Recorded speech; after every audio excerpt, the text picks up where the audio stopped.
Barakatah Yahweh, Barakatah Yahweh Shai, Barakatah Yahweh, Barakatah Yahweh Shai, Barakatah Yahweh, Barakatah Yahweh Shai, Call Halal Yahweh, Bahashim, Yahweh Shai, Bahashim Rakah Kodash. Double honor to the apostles, elder bishops, the great millstone. Shalom, mercy, and safety to all of the Akim on the highways and byways, preaching the word in sincerity and in truth, and a healthy shalom to the elect. All right, back with another lesson through the Spirit, Lord willing. It is edifying. So I have a couple of articles here going into the topic that I wanted to address through the Spirit. And I'll probably title this lesson, America's Thru. Very, very simple, very basic title, America's Thru. And the reality is this place is fucking through, man. It's through. I had this article for about a day or two. And when you know, these New York Post, these articles, some of the New York Post, it actually updates particular things. And I came back on and I seen here, it says Eric Adams sued for sexually assaulting a woman in '93. Accuser wants $5 million. So this is a quick sidebar on some of the updates. It says up here, the top two teen brothers stabbed one fatally during fight outside. Pro-Palestinian protesters glue hands to 6th Ave, whatever that's about. But the point is, America's through, and the news is just constant on proving that. It says Eric Adams needs to cut budget fat, not cops, to avoid fiscal disaster. AOC agrees Biden failing NYC on migrant crisis, whatever. So we know just recently the mayor cut the budget, hundreds and hundreds and hundreds of millions of dollars being cut from New York City. A lot of different programs are going to be hit and affected. And probably some of the programs and organizations that we work for, might see a hit. We know that he cut money from NYPD. School safety's been slashed a lot, hundreds and hundreds of millions, like I said. And, ultimately, man, this place is through. It's absolutely through. I wanted to get to this article here.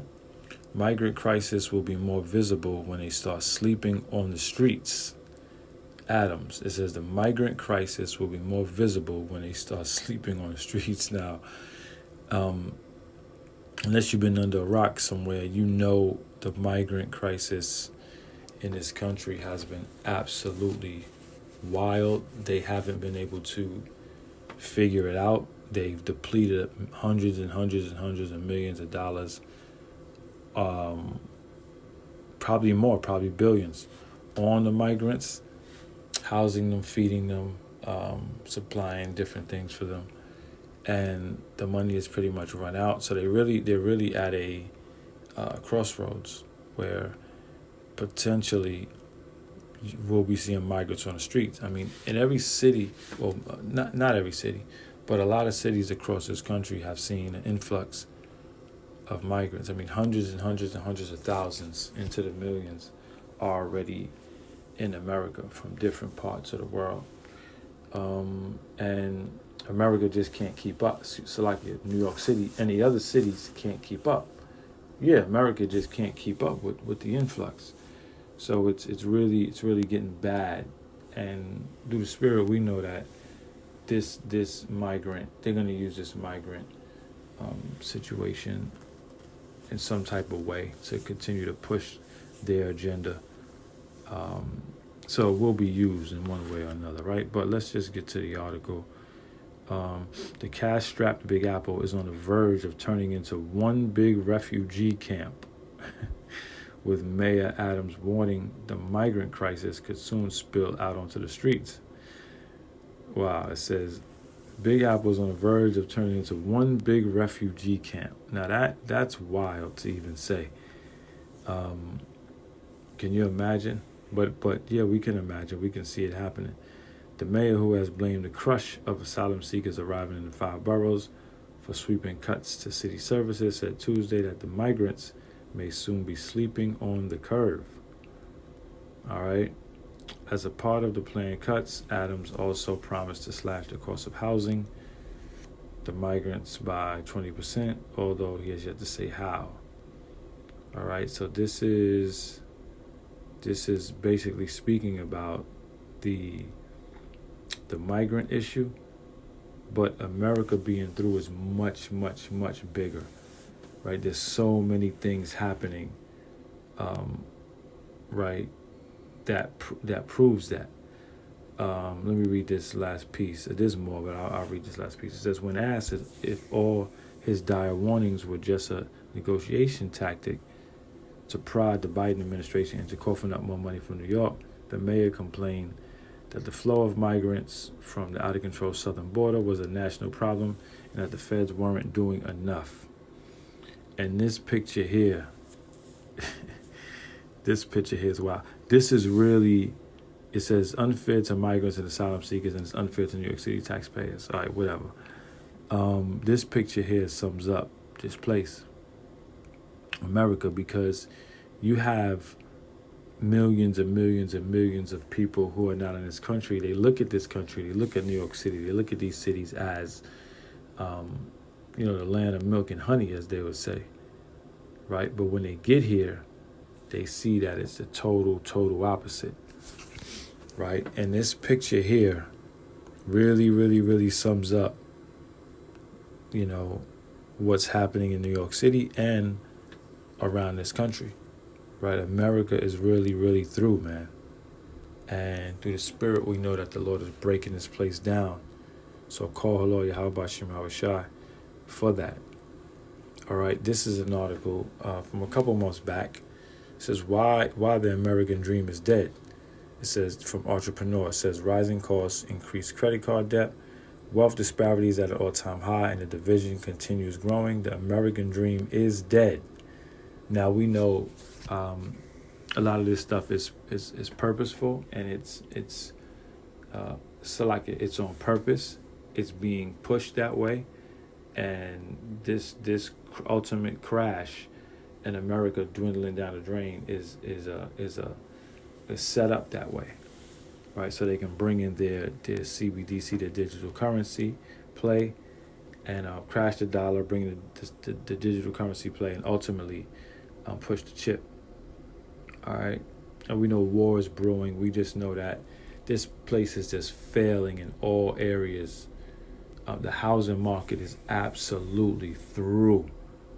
Trying to buy a house right now, in those terms, they would say it's not a buyer's market. It ain't neither right now. It's absolutely through. And just like typical people who live here and who's born and raised here and who have so much faith in this country, they think that America's going to come through and save it. Nope. They're putting Band-Aids, and them Band-Aids are coming off. It says the United States of America was built on one main principle. One's inheritance, socioeconomic status is nothing more than a circumstance of the past that is to be rectified by their true destiny. The U.S. used this simple ideology to propel itself as one of the 5 great power nations of the world, socially, economically, and politically. This principle attracted countless immigrants who fled their countries of origin to escape a predestined fate, right?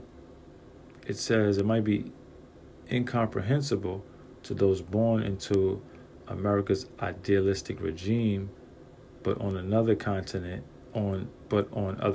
such as Asia, Africa, it's pretty common for a person's future to be relegated to that of their ancestors. This is not an accident, but a product bred out of extreme civilization and the elite pushing self-serving agendas.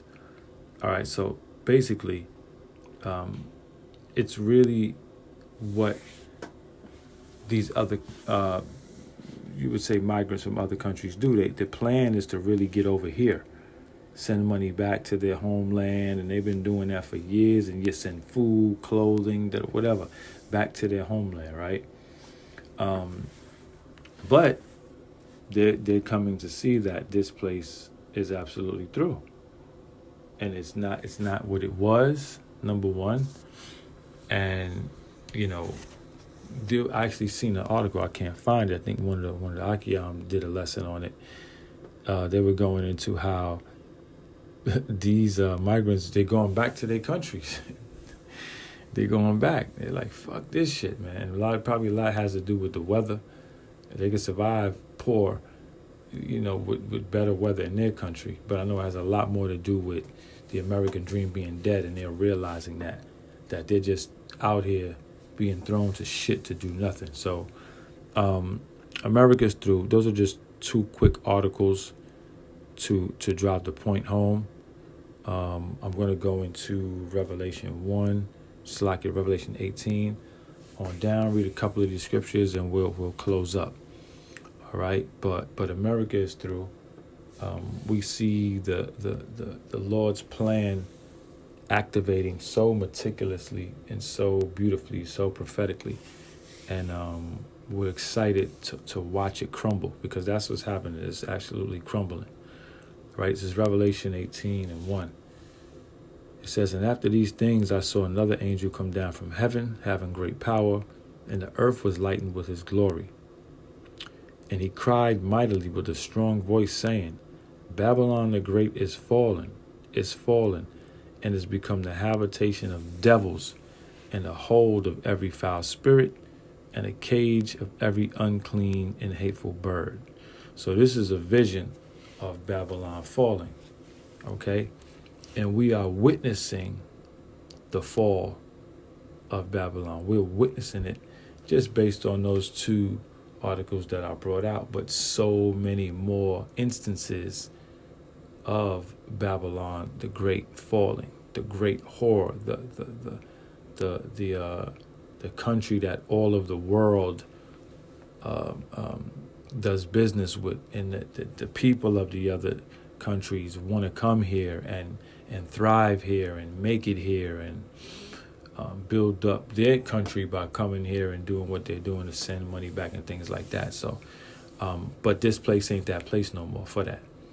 All right, verse 3 says, "For all nations have drunk of the wine of the wrath of her fornication, and the kings of the earth have committed fornication with her." So all of these nations have done business with this place, have adopted its policies, its westernized ways, its filth, right? And this country is so wicked. This country will offer, America will offer other countries hundreds and hundreds of millions of dollars to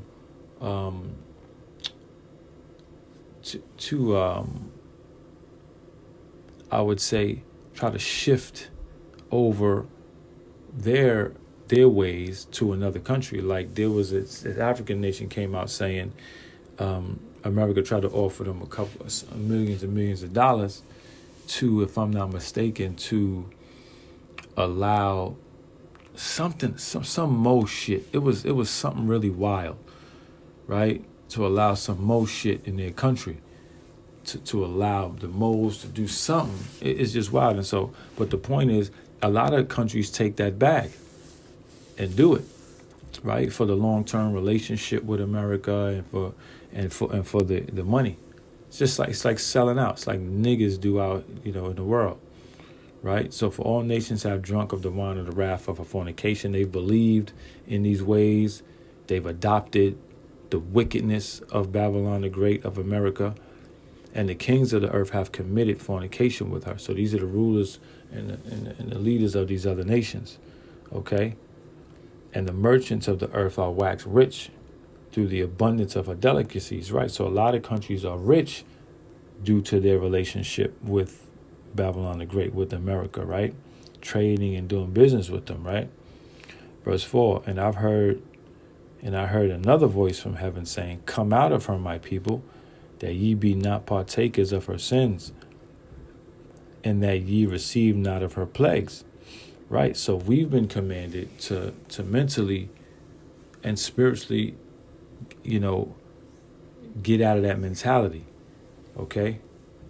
come out of that mentality of America being the place, and this is where we want to live here. We want to create a legacy here, and we want forever here. We want our families. No, we need to come out of her mentally. We need to know that and see through the Spirit this place is falling. And if you don't come out of her, you'll fall with her, right? You'll fall with this place. It says that ye be not partakers of her sins. Okay, so we've been told to flee mentally, okay, and through the Spirit, so we don't become partakers of her sins, and that ye receive not of her plagues. All right, so we don't fall with this great whore. Verse 5 says, "For her sins have reached unto heaven, and the Most High have remembered her iniquities." All right, so the utter and complete wickedness from one end of this country to the other end has stretched out into the planet Earth, okay, and has reached unto the heavens. Now we know the Lord, Yahweh Shem Yahweh Shai, sees all, okay? It says, "Reward her even as she rewarded you, and double unto her, double according to her works." All right, so that reward, that work that America is about to get is going to be double, to what America has done to the people of the world, and mainly to the Lord's chosen people, okay? It says, "In the cup which she hath filled to her double," okay? So, America's through. This place is falling, and I can't help it but smile, because the pride of this place and the people that live here, man, that rude awakening is coming. And Esau knows he's through. Esau knows that he's through. But all of these patriot-minded, simple-ass niggas and these, man, that pride is about to come crashing down. Verse 7 says, "How much she have glorified herself and lived deliciously." Right. So this place have puffed herself up, right? And live deliciously, right? All of the perks that this place has been able to, and that pride, boy, all of the perks that this place has redeemed unto herself, America, right? By all of the wickedness. It says, "So much torment and sorrow give her, for she said in her heart, I sit a queen, I am no widow, and shall see no sorrow." Right, so that's pride. That's so much pride, man. This devil thinks that they're not going to fall. These devils think that they're not going to fall, and they are. And they're falling. Okay? Verse 8 says, "Therefore shall her plagues come in one day, death and mourning and famine, and she shall be utterly burned with fire.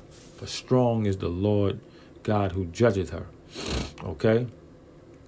So it says, her plagues shall come, her plagues, Salaki. "Therefore shall her plagues come in one day, death and mourning and famine." All right? So we know in 1 hour this place is going out. Okay? It says, "And the kings of the earth who have committed fornication and lived deliciously with her," all of these rulers, all of these nations, "shall bewail her and lament for her when they see the smoke of her burning." Okay? So they're going to be, some of these nations are going to be happy.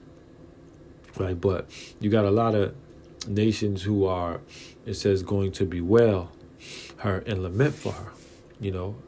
Pretty much mourn for her, for America being destroyed. Verse 10. "Standing afar off for the fear of her torment, saying, Alas, alas, that great city Babylon, that mighty city, for in 1 hour is thy judgment come." All right?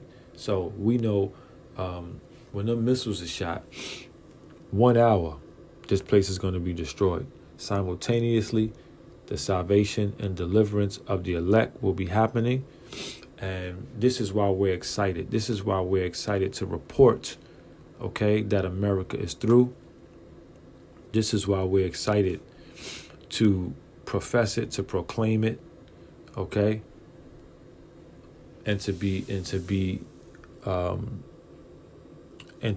say, "Call hello Yahweh Shem Yahweh Shai," to give all praise, honor, and glory to Yahweh Shem Yahweh Shai for being true on His word, true on his prophecies, and for us to be believers in a time like this, right? And to be in the right spirit to want this place to fall, okay? So that's really it, man. America's through. We can't wait. We're watching it fall. We're seeing it crumbling. Scriptures say, though it tarry, wait for it. We're excited, man. Let the prophecies come to pass, and Lord willing, we'll be delivered out of it. All right. So that's all I got for now. America's through. Until next time, shalom.